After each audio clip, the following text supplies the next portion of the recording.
Hello everyone, welcome to my channel learn education with Rajni में आप सभी का बहुत बहुत स्वागत है। यह वीडियो मैं बीए फर्स्ट ईयर के सेकंड सेमेस्टर के स्टूडेंट्स के लिए लेकर आई हूँ। इससे पहले की वीडियो में मैंने इसी से रिलेटेड थ्योरी बताई थी और अब इस वाली वीडियो में मैं उससे रिलेटेड क्वेश्चन आंसर्स लेकर आई हूँ जो कि ऑब्जेक्टिव टाइप हैं। सभी क्वेश्चंस इसमें ऑब्जेक्टिव टाइप मिलेंगे और सभी इनको अच्छे से तैयार करेंगे। इसमें फर्स्ट क्वेश्चंस है, लॉर्ड मेकाले का भारत आगमन कब हुआ था? तो इसमें चार ऑप्शन है, सन 1831, सन 1832, सन 1833 और 1834। तो स्टूडेंट्स इसमें सही आंसर है 1834। सेकंड क्वेश्चन है, मेकाले ने अपना विवरण पत्र कब पारित किया था?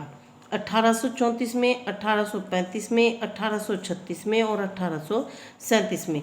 तो लॉर्ड मेकाले ने अपना जो विवरण पत्र प्रस्तुत किया था वो किया था 1835 में।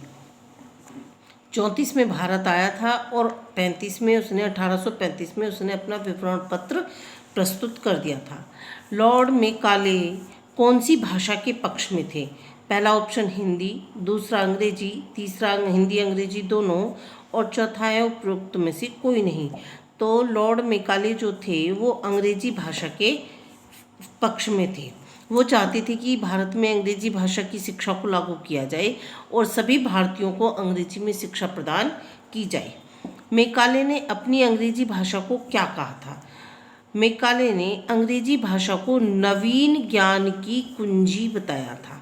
उन्होंने कहा था, मेकाले ने कहा था कि अगर सभी भारतीय लोग अंग्रेजी भाषा में शिक्षा प्राप्त करेंगे तो उन्हें एक नए ज्ञान की प्राप्ति होगी, अर्थात यह ज्ञान उनके लिए एक कुंजी की तरह होगा।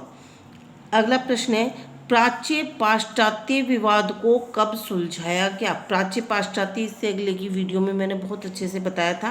प्राच्य जो भारतीय थे और पाश्चात्य जो विदेशी थे। तो कब सुलझाया गया था? ये जो दोनों भारतीय और ब्रिटिश लोगों के बीच में जो विवाद चल रहा था, ये कौन से सन में इसका फैसला किया गया था?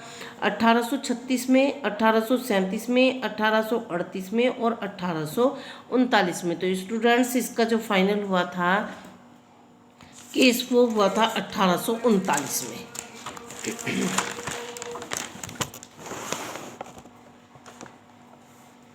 इससे अगला प्रश्न है, प्राच्य पाश्चात्य विवाद किसने सुलझाया था? प्राच्य और पाश्चात्य विवाद किसने सुलझाया? अब जब झगड़ा दोनों में बना हुआ था तो वो किसने? लॉर्ड मेकाले ने, लॉर्ड ऑकलैंड ने, लॉर्ड विलियम बेंटिक ने और विलियम हॉर्स ने। ये चारों ब्रिटिश हैं नेम। तो इन्होंने लॉर्ड ऑकलैंड ने इस विवाद का फैसला किया था। इसके अलावा इसमें और भी लोग शामिल थे जो कि लॉर्ड मिंटो, विल्सन और इसके जो सचिव थे वो थे प्रिंसेस। अगर तुम नोट करना चाहते हो तो कर सकते हो। इसके जो शिक्षा सचिव थे, बंगाल के शिक्षा सचिव उस समय जो थे वो थे प्रिंसेप नाम था उनका। इससे अगला प्रश्न है, मेकाले का क्या सिद्धांत था? मेकाले ने निस्यंदन सिद्धांत दिया था और शिक्षा के क्षेत्र में दिया था। इसको छाननी का सिद्धांत या छनन सिद्धांत भी कहा जाता है। तो मेकाले का जो सिद्धांत था वो था निस्यंदन सिद्धांत। हिंदी में इसको बोलते थे निस्यंदन सिद्धांत, छाननी का सिद्धांत और इंग्लिश में फिल्ट्रेशन थ्योरी।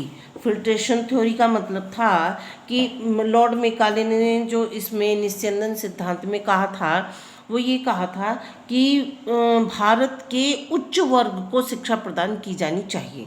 क्योंकि उच्च वर्ग ही शिक्षा प्राप्त कर लेगा और उसके बाद निम्न वर्ग तक जो शिक्षा जाएगी वो उच्च वर्ग के द्वारा निम्न वर्ग तक पहुंच जाएगी।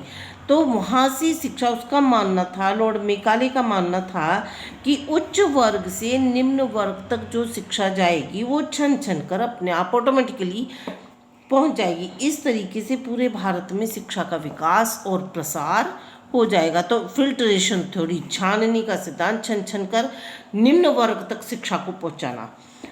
अगला प्रश्न है, निस्यंदन सिद्धांत किसने प्रस्तुत किया था? इसमें भी 4 नाम है, लॉर्ड मेकाले, लॉर्ड ऑकलैंड और विलियम हॉर्स और बेंटिक। तो इसको जो किया था लॉर्ड मेकाले ने किया था। वेरी इंपॉर्टेंट प्रश्न है कि ये किसने किया था? लॉर्ड मेकाले ने इस नीति को लागू किया था।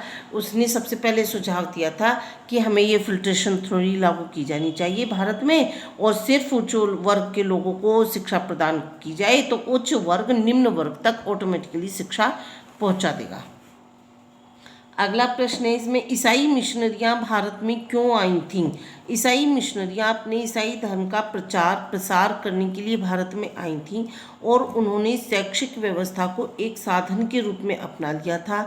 भारतीय जनता से प्रत्यक्ष रूप से संपर्क स्थापित किया।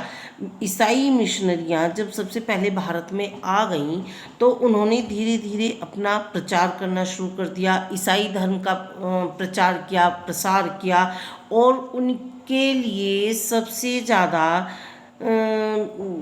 आसान तरीका जो लगा वो शिक्षा व्यवस्था को लेकर लोगों तक अपने ईसाई धर्म का प्रचार करना था।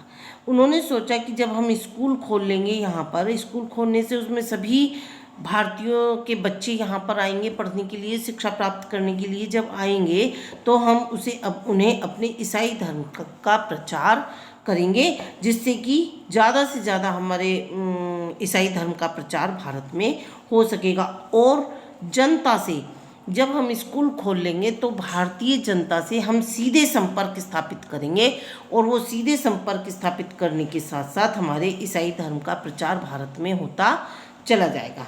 तो स्टूडेंट्स, ये कुछ क्वेश्चंस थे उसी थ्योरी से रिलेटेड। इन सभी को बहुत अच्छे से तैयार कर लेना। इससे अगली वीडियो में मैं फिर से ऑब्जेक्टिव टाइप कुछ क्वेश्चंस लेकर आऊँगी और वो बताऊँगी।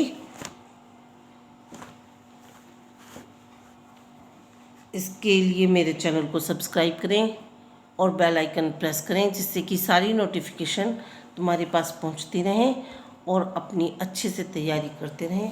Thank you, all the best.